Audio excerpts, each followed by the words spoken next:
We begin tonight with the developing story we've been following all day in Bentonville. Amber Waterman pleading guilty today in the murder and kidnapping of Ashley Bush, a pregnant mother from Benton County. That plea deal comes after she already pled guilty in federal court in Missouri. 5 News anchor Morgan Wrigley begins our team coverage of today's plea deal live tonight in Bentonville with reaction from how Ashley Bush's family reacted to today's developments. Morgan. Yeah, Darren, today's guilty plea brought a legal end to this case, a case prosecutors say could have continued on for decades if they'd continued to pursue the death penalty. And for Ashley Bush's family, who's been reliving what's happened for the past nearly 3.5 years, they say this decision was about remembering who Ashley was and choosing to pursue a path toward healing. She brought us joy every time she came around. Silly, goofy, whatever. Going on vacations. My wife, my other daughter, her singing as loud as they can, totally off key. These are the memories Ashley Bush's family is holding on to. She was just a carefree kid, and she grew up into a mom that was all about her kids. They're remembering who she was and the happy time she shared with her family. Ashley's younger sister, Julie, she always referred to Ashley as Atchie. That was her nickname for her, and it always brings me back to just when we were kids growing up. And so I don't like to call her Ashley anymore. I call her what Julie calls her, just to remember those childlike memories. While they say there's no truly satisfying end to a case like this, after almost 3.5 years of mourning the loss of Ashley and reliving a nightmare, it is time to move on. It feels like this is a step that we needed to take to move forward and to live the rest of our lives with Ashley as a remembrance of good things, not waking up, flipping on your phone, the first thing you see is Amber's face.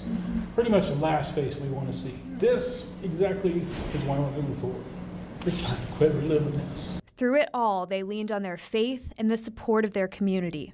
We live in a little town here close, and they've been behind us 100%, let alone Josh and his crew. And they say this plea agreement was about choosing healing. This is how we take back some authority, and we don't give up on Ashley by doing this. We know that this is what she would want for our family, to have peace and healing moving forward.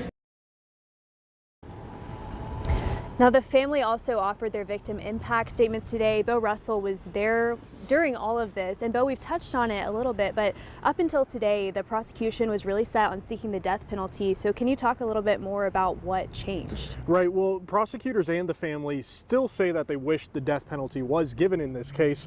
However, they've decided that after new details released in court today, it was time to put it all behind them.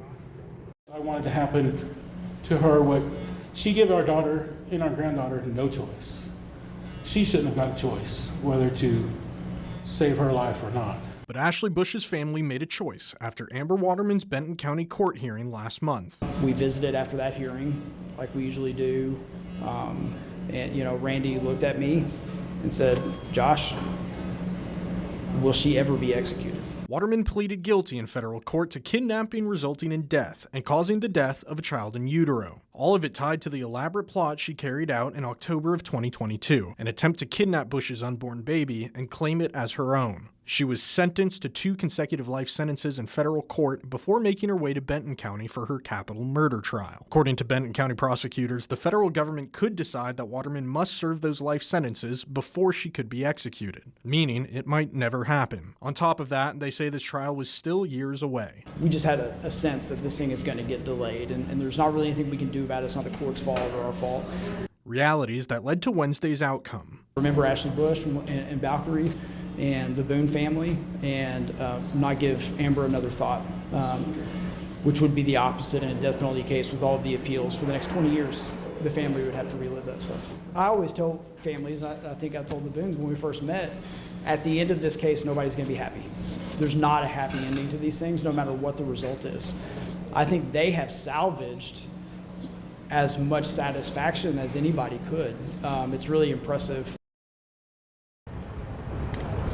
In court today, Judge Brad Karen offered his word of support to the family, saying that only time can heal really what happened. Now, statements that were shared in court today, victim impact statements, prosecutors urge everyone to go ahead and read those and see the impact that crimes like these can have on all the lives that it touches. Yeah, definitely. Those statements are available in this story on our website, 5newsonline.com. Darren.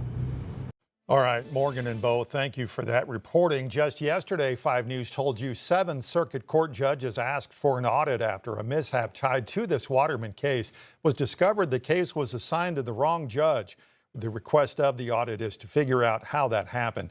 Benton County Prosecutor Josh Robinson says Waterman's plea change today had nothing to do with what happened or the request for that audit. It was a background issue that didn't affect the merits of the case or the trial in any way. It didn't motivate any decision. Dates on that audit and find all of our coverage from the past few years of this case by downloading our free smartphone app or visiting our website, 5newsonline.com.